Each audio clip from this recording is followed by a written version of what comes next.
I'm JP Haig, and today I'm joined by Harry Challenger, editor of the oldest UFO publication in the world, Flying Saucer Review, and of course the illustrious Johnny Enoch, the researcher of the mysteries and the esoteric. But what we are here to do, as three well-researched individuals with personal experiences to accompany, is the coming together to try and place the subject of visitation and contact under the spotlight and really talking about it openly and without prejudice. So you may also be asking, what does the term Triumvari or Triumvirate mean? Well, it basically comes from ancient Rome and signifies three powerful public officers jointly responsible for overseeing any sort of particular administrative department or function. And what we're taking responsibility for is to create a series of open discussions and consider how do we review and intelligently organize as a global society in order to attempt to, one, meaningfully study and share our findings on the UFO and visitation subjects, and two, commune. How do we commune or dialogue with that or those other intelligences in order to peacefully learn and grow as a civilization? So there's both an internal and an external aspect to this initiative. It's really inspired by one man or individual, Roberto Pinotti, and he modeled what was basically an Italian-based UN group and then began to build an international UN model, and that was called the Five Continents Initiative. And the latest Congress in 2018 saw the likes of Rear Admiral of the Russian Navy, Alexander Litkov, and Russian astronaut Anatoly Artsabaki in attendance. So I'm just going to basically host the discussion and bounce questions off my two colleagues. And I'm going to start with you, Harry. If we're looking at restyling or taking a new initiative in organizing ourselves globally, what is that going to look like? You know, where should it be seated? How often should it meet? What do you think? Is that people are dealing with a entirely hidden process. So most people, even who are researchers, don't know what the actual layout is. So the best we can achieve initially has been people educating themselves, because there isn't a formal body that has authority.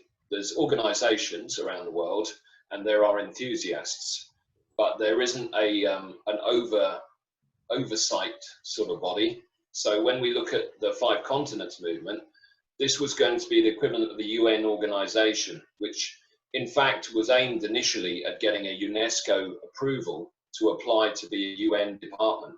So the Five Continents movement was designed to take 30 countries, which it's got now, but I think it was originally aimed to have 100, with 2 representatives from 100 countries to represent the UFO question and to bring these people together in a committee, if you like. So the Five Continents movement, as I say, I'm not involved directly. I've only been observing and writing about it. And certainly Pinotti and a chap called Donald Schmidt are the architects of it. And it began, officially began in July 2018 with a meeting in Chongqing in China, which led then to a meeting in Moscow in November of 2018, where there was a steering group which began the process. Now that led to the initiation of 30 countries. That's where the 30 countries come in, who formally recognized the Five Continents movement. Unfortunately, due to difficulties, which of course any new organization will have, it ground to a halt. So initially it was Chinese financed and Russian hosted. This was the November 2018 meetings that then have led to this impasse. So the organization itself exists, but it doesn't have a driving force at the moment. So that's where we're entering the debate. So now, look, the objective of hosting this new forum would be to bypass political, military, and intelligence agencies, we hope, through a union of experts. I want to ask Johnny, how hard or easy do you think it would be to achieve this bypass? Well, I think that at this point, we're in this key time right now in our evolution for humanity and where we're going, that we're starting to learn what it means to become citizens of the earth. And we're moving to this point where we're becoming citizens of the universe. And so at this key point in our history right now, when we're all stuck indoors and we're thinking about what it means to be human right now during this lockdown, we're seeing that structure of civilization is changing as we know it. And we're starting to ask all sorts of questions about where do we go from here. So I think right now we're at a very key fundamental point to start opening up discussions like, what does a cooperation look like if we were to think outside the box, if we were to move outside of our current paradigm, what it means in our current political structures, our religious structures, and start to move out into the areas of space. I mean, we have on the American front of things, they're talking about Space Force. So when we start to imagine what that looks like and where we could go from here, it really isn't that hard if we all start to make that step right now about asking these sorts of questions and doing exactly what you just said right now, Jonathan. Yeah, it's a big project. It's a big idea, and you know, it's a matter of execution. And in my opinion, like anything like this, the real issue is independence. I mean, you know, you can have a constitution that convenes annual, biannual, quarterly sessions, whatever, seminars, academic seminars, and it can correlate on new science and social development. Academic issues, I think, come to mind. International projects, I would say, investment, financial, trade issues, and environmental issues. These are the sort of major areas. But really, how is that to be financed and how is it run? That's my main concern, because, you know, you're right, Johnny, we are in this new era of learning that the way we're structured isn't really fit for purpose. And this current situation shows that. And for me, it's really a question of, can we spiritually adapt? Because you can have the best written constitutional treaty in the world, but if there's kind of old world, quote unquote, game playing at stake, then we're not going to be able to progress, no matter how well, you know, the constitution's drafted. And you know, they say that the best of intentions are paved on the road to hell. It depends on what kind of paradigm we're in. So yeah, I agree with that. So I'm going to build on that and ask you, Harry, what kind of skill sets do you think we would need on this sort of UN type model or team? And what would the mix of scholars, government and private sector participants be, in your opinion? Well, because mainstream science, there's a gulf. So really what we're trying to do is bridge a gulf between what we do now and what we know about now, which I say often is 300 years of science since Newton, and I tend to go by that we just don't have the tools to be able to grapple with the validation and verification part, which is examining the evidence of alien objects and alien life forms. We don't have the technology or the know-how. I mean, presumably governments do in secret, but the major issue is validation and verification. We haven't got the basic data. After these 65 years, we haven't really got, we've got people who are doing ground trace work, which is exceptional. We've got people doing good interviews and case histories and data gathering, and we've also got the footage and photography. But we haven't got anything that really validates who, what, and where. So the problem comes, of course, is when people try and encompass the entirety of the subject, and it's just too big. So for me, I think what I felt is that it should be project driven. So people take on a mandate, a project, and they say, right, we are going to look into visual data. So can we produce a camera that can give us more information? The problem, of course, is UFOs would have to be willing to be filmed, because it comes down to it's not a reproducible phenomenon. So you can't reproduce it unless, because you're dealing with an intelligence, you need that intelligence to allow itself to be filmed. So we've got a chap in Canada, for example, who worked with a very good instrument system that he built himself, and he's been featured in FSR. And he's one of the infrared experts, and filming in infrared, that gives us data. filming using, you know, the thing is the zoom issue. So if you get a better zoom on your camera, if you get an incredible telescope, they can just make themselves concealed. So it has to be consent. So I think the whole purpose of what happens is change how we study an intelligence. So I would start with projects, and I would have visual, I would have anatomical, shall we say, and descriptive of what the entities look like. And I would work data. I think we need to put data through, but we don't want to try and do too much data and swamp ourselves. So I think new data would be where I'd start. I don't think we can go back on the old data, but just pick key cases around the world and pick up as many witnesses as we can. So that's where I'd start. So projects, individually commissioned, and then submitted to conferences. And I think that would be work-based. So I'm thinking on the spot here. I haven't thought about that before. Yes, no, I think exactly the same. And what you're alluding to is basically experiential input relating to the craft themselves, but more importantly, the beings. And that means, I think, that there needs to be some kind of chaperoning, because we're still a relatively juvenile species. And I think this is a good question for Johnny. I think that quiet outside guidance or influence is necessary. And I know that, and in fact, I learned it from Johnny. There's a little known story about the US Constitution, about sort of people intervening around this, you know, crucial moment in history that not many people know about.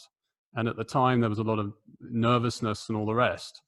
And I mean, Johnny, you can tell the story if you like, but just what do you think about this kind of idea of having outside influence or guidance or chaperoning?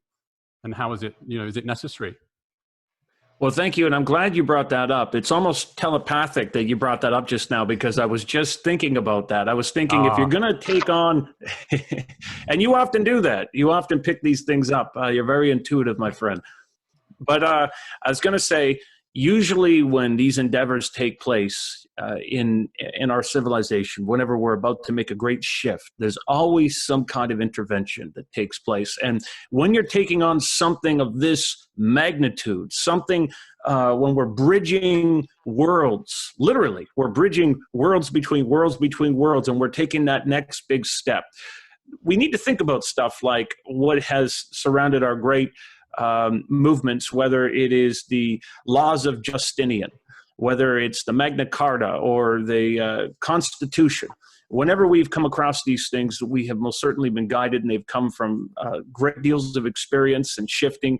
And so the story you're referring to is, I believe, the one that took place at the Philadelphia State House in Pennsylvania, July 4th, 1776, with the signing of the Declaration of Independence.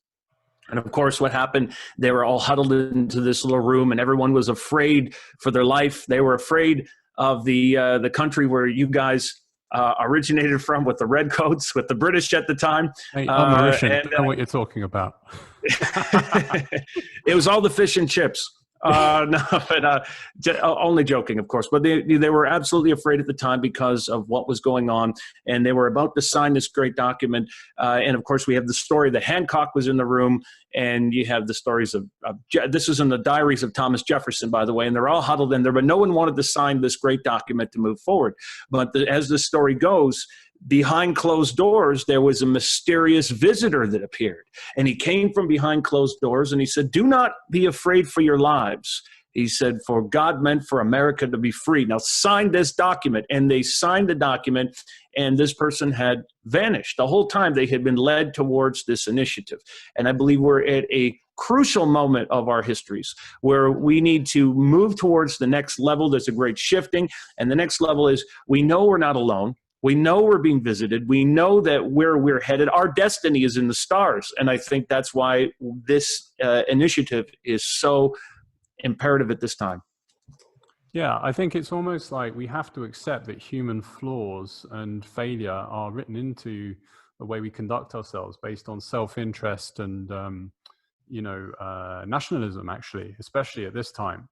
And maybe, perhaps, this outside influence, whether it's in the background, however, whoever they are, choose to think or operate, need to really be the ones that smooth the edges.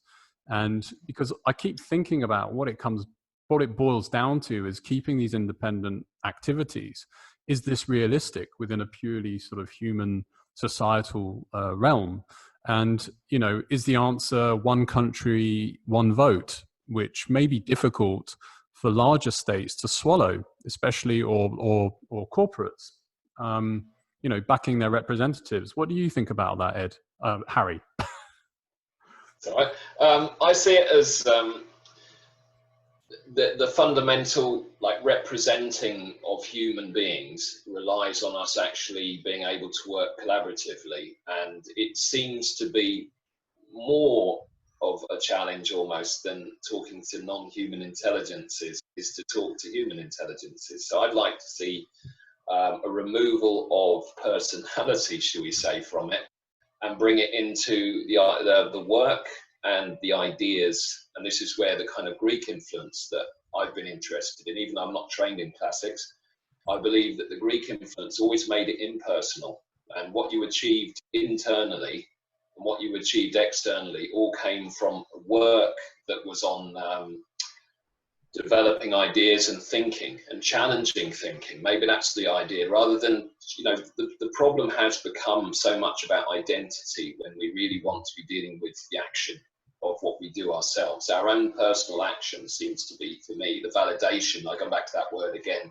of the human side of it has to be validated by what we do. And if we are conspiring or plotting or forming factions, then that is what the impression that we'll send out, and I'm pretty sure we'll end up sitting in the same place in 100 years' time with 3 other guys talking on the same subject.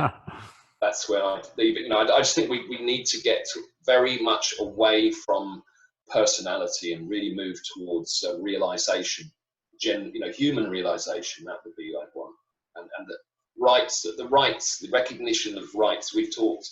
All of us have talked, but it's like you know, the brilliance of the Constitution is the recognizing rights, and the rights of the individual, where the state doesn't encroach on the individual. People forget that what we really are looking at is a group of states that have contradicting and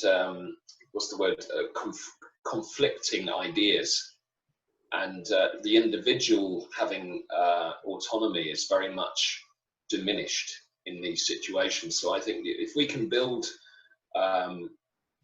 any constitution that would be to do with human-alien interaction based on the individual, I think it would be much more powerful, the rights of the individual, than the rights of the state to dictate. That's just my thoughts. I absolutely agree with you. And just to interject really quickly, I wanted to say that within this, there is this universal blueprint of sovereignty. And I think having sovereignty is very important as moving forward with this. But you're right, absolutely, this individual aspect, but at the same time, being part of the collective is important, because then we'll realize that we're all brothers and sisters. That's right.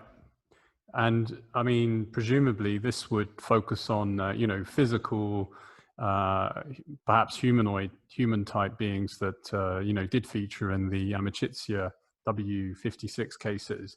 But something I wrote about recently, and I've thought about often based on my own research and personal experience, is the concept of beings that may or may not be like ourselves, that are literally transcending time and space, and what we can call multidimensional or ultra-terrestrials in one author's kind of terminology. But I suppose, you know, baby steps first. Either of you want to comment on that kind of nuance, or? Well, if Harry's not going to take that one. Go on, Johnny, you volunteered. I will comment. I most certainly think that we are getting visited by all sorts of folks from all sorts of places.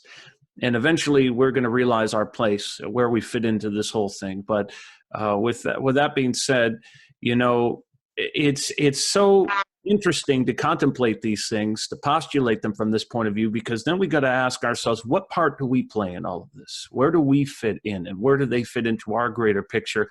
And that's why it's so very important that this initiative takes place, because if this is to involve all of space and all those other folks that are all out there, we have to involve all of us here on Earth. There has to be a new way of thinking about this, because the current way we're doing this isn't working. It's not working to compartmentalize this into each area, and it's all whispers in the shadows that we're not talking about. We need to seriously think about this and move forward in a way that is effective, progressive, and will allow us to have something that we can step forward with, a road that we can all walk on together.